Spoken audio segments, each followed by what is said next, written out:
How would they know that music contracts was offered? Who would have to tell them that? Well, prosecutors state that these transactions and the informant's recordings played key roles in linking Lil Durk to the murder-for-hire plan. There's a guy named OTF Jam. That was wired. Very ironic name. Jam got him put everyone in the jam. Did 12 years. 12 got years. out, interviewed, said he kept it real, brought him cars, gave him $50,000. Right. This. Made mention that ain't no smut on his name. He ain't never been a rat. Caught a gun case. But eventually... Lil Durk is charged in a murder-for-hire plot. Lil Durk's real name is Durk Bank, and he is from Chicago. This is his mugshot from Florida, where he was arrested last night and is being held without... And we have some breaking news for you. Lil Durk has just been arrested by the U.S. Marshals at a South Florida airport. He's being held at Broward County Jail without bond. Now, I know you guys are saying that this is crazy, but actually, this has been in the making for 797 days. That's right, the clock started ticking down to Durk's arrest over 2 years ago. Search is on for 3 people who police say shot at a Savannah rapper, killing a member of his entourage. It happened in Los Angeles, and cameras captured the after. At around 5:30 p.m. On this day, Quando Rono and his entourage were at a mobile gas station in Beverly Grove, just a straight across from the popular Beverly Station. Unfortunately for Quando and his homies, they were just a few seconds from being ambushed and shot in execution style after filling up the car, and just as they were about to leave the gas station, a white 4-door Infiniti arrived at the alleyway right next to the station. 3 men popped out of the vehicle and began shooting at QU's black Cadillac. Quo's car was shot at countless times. He survived the shooting, but his cousin Lil Pob, who was outside the car filling the tank, died right there at the spot. And from the way Quando was screaming when the body was brought out from the car, you can tell just how much Lil P meant to him. Savannah rapper Quando Rondo, a passenger in that car, Savannah rapper Quando Rondo was a passenger in that car, frantic at the sight. According to the feds, Lob was killed by these 3 men. 33-year-old Keith Jones, who was known in the streets as Flacca, and another 33-year-old, David Brian Lindsay, who was known as Brown Eyes, and the third shooter was simply listed in the case file as co-conspirator 2. The 3 men arrived in LA just 24 hours before the shooting occurred, when Rondo's location in the hotel was allegedly revealed to Durk in the OTF group by a longtime OTF affiliate. This was how they found out that Quando was in LA. The feds identified this person who revealed Pondo's location as co-conspirator 4. Interestingly, various sources state that this same person is also a member of the Roland 60 Crips, which is the same gang that Quando Rondo belongs to. Quando is a member of the Rolling 60 Crips too, and this is probably why Quando laid down his flag and put up a post on Instagram to let everyone know he was no longer a member of the Crips. Shortly after this shooting happened, the person who shared Quo's location with the ops knew he was in LA after Quando checked in with the gang members in the city. Word on the street is that the person who revealed Quo's location is allegedly Brick Baby. And you banging the hood from California. You don't deal with the same shit we deal with in LA. So you claiming this shit for a fashion, and then nigga, we really out here dying. Yeah, we feel betrayed. So we will book you. Brick Baby is on good terms with Durk and OTF, but he is perhaps one of the first people that snitched on Durk in an interview with Flacco on No Jumper. Brick stated that you can't say slide for vow anymore because of the death of Little Pop. They say you can't say that no more. Why? Oh yeah, because of... Wait, no, like, who died? Say you can't say that. Hey, you can't say that no more. Why? Oh, yeah, because of... no, like, They who died? say you can't say that no more. Oh, because of FVG Cash? Or who? Nah, because Lil Pop. Oh... What's that? But I'm just saying, they just say you can't say that no more. That's the new term, like no more slide for mine. Word on the street is that Brick might have actually started the investigation with this interview. And it wasn't until February of 2023 that Brick Baby goes on the internet with Flacco and says, out of nowhere, the world is oblivious to this. We've tied this to a bad drug deal. Remember the story that an arm reached over Quando and shot him? That was the story, right? Brick Baby goes on the show and says, I guess they can't say OTF didn't slide for King Von anymore. And Flacco says, well, what are you talking about? He said, yeah, the shoot, they slid for King Von, OTF. Yeah. Now, that's February. March, the feds get on Brick. We don't know this. Jump to June 2023. Feds come to Brick Baby's house. We get the report. I'm screaming, Brick Baby just got picked up by the feds. What's happening? When your court date? Right? We're under the presumption that it's an AK-47 case. But what really happened was they came there to get his cell phone. In the process of him doing the search, they come across the AK-47. Brick Baby calls 600, who's part of the exposers, one of my guys. Say, man, the feds just picked me up. I got an AK case, but they on the other fella. We're gonna refrain from his name because I know that's your friend, right? He's giving us all this information. He said the feds been on me since March, right? So he gives this thing identifying OTF in February, first one in the world.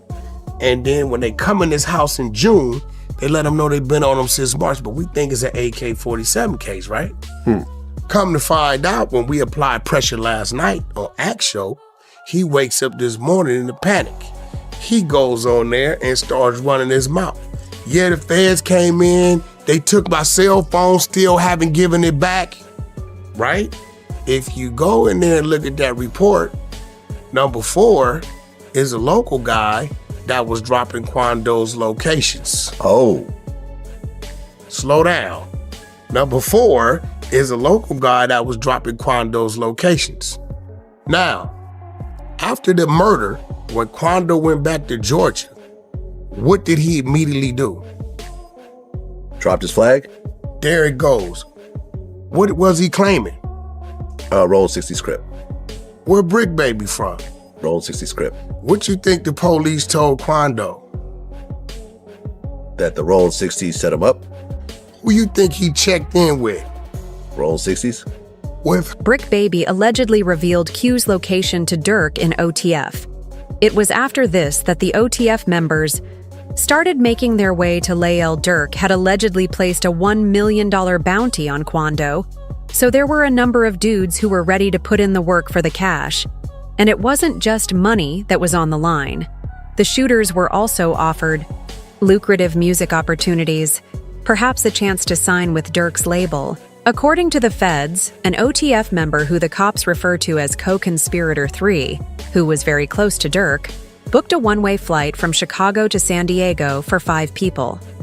OTFD, who is Durk's cousin, ASA Houston, aka OTF Boogie, and the 3 men whom the cops believe shot Q's car, Flacca Brown Eyes, and the last OTF member, who the cops refer to as co-conspirator 2 now. Wondering why these guys are referred to as co-conspirators 2, 3, and 4, their names have not been revealed yet because some of them might be working with the feds. The feds stated that before booking the 5 guys' flights to LA, iCloud records show that a phone number associated with Lil Durk texted co-conspirator 3 and made it very clear, quote, "Don't book no flights under no names involved with me." Now this would prove to be Lil Durk's first slip-up. Still, co-conspirator 3 did exactly what he was told not to do. He paid for the flight with a credit card linked to Durk and OTF. These flight tickets, bought with a card connected to Durk in the iCloud records, are some of the major ammos that the feds have against Durk on the same day that the alleged shooters and the other OTF members flew to Lil. Durk also booked a flight of his own. He flew from LA to Miami 2 days earlier, and then went back to LA on the same day as the shooters. 18th of August 2022, the day before the shooting, Durk traveled to Cali on a private jet. He was on the PJ with another OTF member, Kevon London Grant, who was known in the streets as CZ or OTF Voni. Durk couldn't be actively involved in the shooting for obvious reasons. So according to the feds, OTF Vaughn was in LA to organize and make sure everything went according to plan. After getting to LA, Voni allegedly stopped at a sports goods store and purchased 4 black ski masks. According to the feds, the ski masks bought matched the ones that were used by the shooters. Voni allegedly also paid for the hotel rooms that the shooters stayed at for the night. He rented a room at the Sharon Universal Hotel and paid with an American Express card that was allegedly in the name of Guess Who, once again. Lil Durk Vani was allegedly also in charge of getting the guns in the cars that were used for the shooting. The OTF members used 2 cars, a white BMW and a white Infiniti, on the day of the shooting. OTF DD, Vani OTF Boogie, and co-conspirator 2 tracked and stalked Quando Rondo's black Escalade for several hours throughout the city. They were luring in the shadows, waiting for the right moment to carry out the attack. Voni was driving the high, white BMW while Boogie was driving the white Infiniti, and these were the cars the shooters were in. They followed Quando to a clothing store in the marijuana dispensary. Quando Rondo was in the car with his sister and his cousin, a little pop at the mobile gas station in Beverly Grove, when the attack happened. Boogie and the shooters were parked in an alley behind the gas station while Vani drove away from the area. Minutes before the shooting happened, the 3 shooters walked to the gas station and emptied their bullets into Q's car. The cops found 18 shell casings at the murder scene on this day. They gassed up their vehicle, and as they were getting into their vehicle, a white car approached from the alley. 3 men got out of that car. They were in all dark clothing. They approached, fired numerous shots. But while they were being sprayed with bullets, the driver managed to start the car and rushed out of the station. And this is surely what saved Quo's life. The black Escalade eventually stops in the middle of West Hollywood, a few blocks away from the crime scene, and specifically not far away from the police station. Someone in the car then called 911, but by the time the paramedics arrived at the scene, Lil Pab was dead. Now, according to the feds, this shooting of Lil Pab was revenge for the death of King Von. The OTF members allegedly carried out their attack in broad daylight right there in Hollywood, and after the shooting, the shooters ran back to the white BMW and sped away from the crime scene. After about 50 minutes, they arrived at an In-N-Out. By now, they had obviously dumped the white BMW used for the alleged crime, and according to the feds, Vani, Flocka, and Didi arrived in the white Infiniti, while Brown Eyes and co-conspirator 2, who was the 3rd alleged shooter, arrived at the meeting point in a black SUV. Now it was time for everyone to get paid. OTF Didi allegedly paid the shooters right then and there. Flocka, Didi, Brown Eyes, Boogie, and co-conspirator 2 all then flew back to Chicago. The flight was paid for with a credit card that was once again connected to Lil Durk. All 5 men that were involved allegedly in this shooting were eventually arrested over 2 years later. They were all arrested October 24th, 2024, but our story does not end there. Shortly after those men were arrested, the FBI was notified that Lil Durk had booked 2 international flights on that same day. Yeah, it was time to go. Lil Durk's flights were allegedly scheduled to leave the country that evening. One of them was a one-way flight to Dubai, while the other was a one-way flight to Switzerland. But you've got to ask yourself, why does Durk need 2 flights? In fact, Lil Durk wasn't going to be on these 2 flights at all. These 2 destinations were just decoys, according to the feds. Durk was actually in Miami waiting to get on a private jet at 9 p.m. heading to Italy. Lil Durk's alleged very brilliant getaway plan was based on the idea that the entire FBI only has 2 agents. They don't have enough agents to be at 3 airports, and by the time they realized he'd left the country, Durk would be sipping piccoladas on a beautiful beach in Sicily. But that's not exactly what happened. Lil Durk is being held at Broward County Jail facing a murder charge. Murder for hire always attracts the death penalty if Durk is found guilty, and the feds push for the death penalty. Some people believe Durk might have even snitched on himself in an interview with DJ Academics. Durk stated that no one is saying slide for Vaughn anymore, which was his way of saying that he already got revenge for V's death. Another problem for Durk is that murder for hire might not be the only charge he is facing in an interview with DJ. Vlad Wack 100 stated that Durk could also be charged with attempted murder because, as we all know, Quando Rondo was actually the original target of the shooting. You have a murder for hire, which carries life. Attempted murder for hire, because Quando's in the back seat. And that was the intended target, by the way, Quando. And whatever conspiracies for however many people he may have mentioned. Wack stated that the feds also have wiretaps of Durk telling his people to take out witnesses he thinks might tell on him. Crazy part about this is like maybe a couple hours ago, it's come out that they had wiretaps of Durk allegedly trying to clean up the people he think might tell. Now, if that... What do you mean by clean up? Okay. That could be taken a few different ways. No, they saying they got wiretaps, allegedly, that Durk is saying, get these people out the way. These wiretaps are surely one of the biggest threats that Lil Durk is facing. Word on the street is that the feds have an OTF member who is working for them as an informant, and according to various sources, this informant is OTF Jam, one of Durk's oldest friends. Here goes the problem. There's a couple problems here. How would they know that music contracts was offered? Who would have to tell them that? Well, prosecutors state that these transactions and the informant's recordings played key roles in linking Lil Durk to the murder for hire plan. There's a guy named OTF Jam. That was wired. Very ironic name. Jam now got he him put in a everyone in the jam. Did 12 years. 12 got years. out, interviewed, said he kept it real, brought him cars, gave him 50,000. Right. This. Made mention that ain't no smut on his name. He ain't never been a rat. Caught a gun case.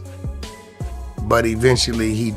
OTF Jam once revealed that Durk took care of all his legal fees when he was fighting an attempted murder case, and after he was released, OTF Jam stated that Durk gave him a car, a house, and more than 50 grand in cash. I'm saying, like, that's bro. I'm saying, my whole time in jail, that stayed, bro. Like, before the money, you know what I'm saying?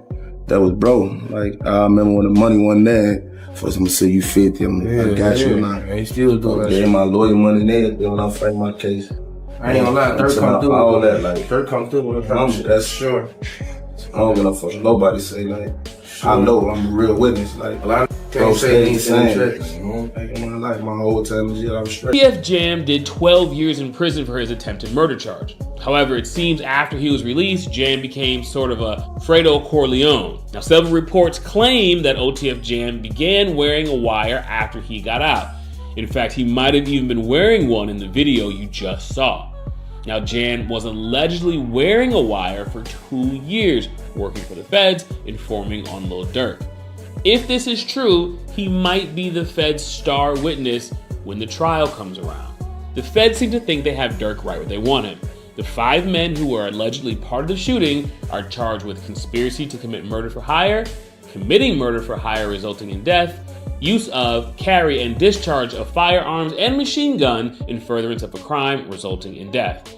Durk is facing a murder charge for hire, and they might even tack on some more charges to his case. If Durk and his crew are found guilty, they're facing the death penalty or life imprisonment, which means Durk might be going away forever.